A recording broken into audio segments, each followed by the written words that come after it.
Assalamualaikum warahmatullahi wabarakatuh. Saya Gina Nurmalita Sari dari kelas 11 IPA 2. Saya akan menjelaskan atau mempresentasikan tentang batasan atau batas-batas wilayah laut Indonesia.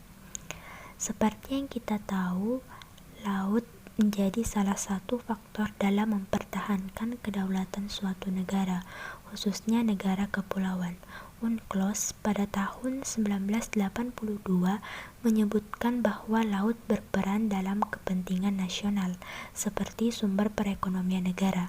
Hal ini dikarenakan laut dijadikan sebagai jalur perdagangan secara global. Perhatikan peta berikut ini. Dapat kita lihat peta tersebut menggambarkan tentang perbatasan laut Indonesia dengan 10 negara tetangga.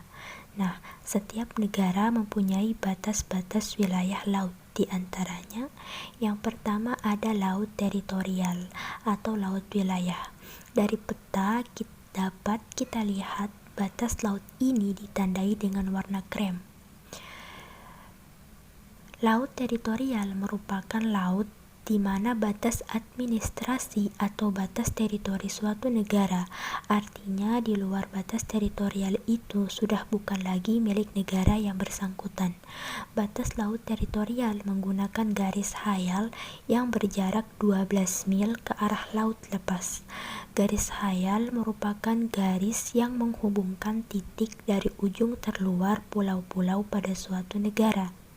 Di dalam batas laut teritorial terdapat laut pedalaman. Laut pedalaman merupakan laut yang berada di dalam garis besar teritorial. Yang kedua ada zona tambahan. Nah, dapat kita lihat dari peta, zona tambahan ini ditandai dengan yang berwarna biru muda. Nah, batasan zona tambahan yaitu sejauh 24 mil dihitung dari garis pantai terluar.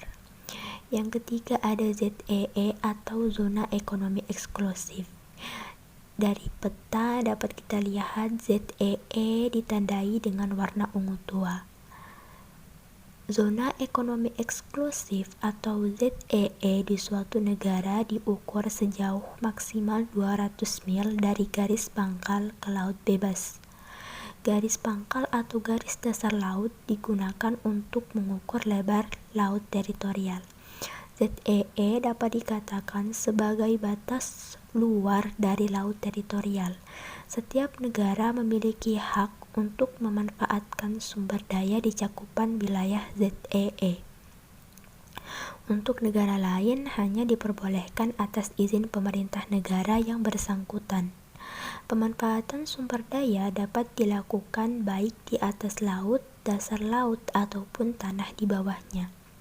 Yang terakhir ada landasan kontinen.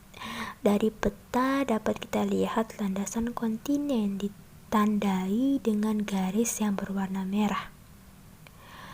Nah, landas kontinen merupakan dasar laut dan tanah yang terletak di luar laut teritorial hingga tepian benua atau kontinen. Landas kontinen memanjang dari pantai hingga ke kedalaman laut 100 sampai 200 meter.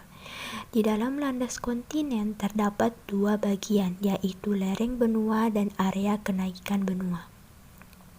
Lereng benua merupakan bagian kemiringan lereng yang biasanya terjal. Dari peta kita juga dapat lihat bahwa Indonesia juga berbatasan dengan negara-negara lain. Dari sebelah barat, Indonesia berbatasan dengan India dan Thailand. Sebelah utara, Indonesia berbatasan dengan Malaysia, Singapura, Vietnam, dan Filipina.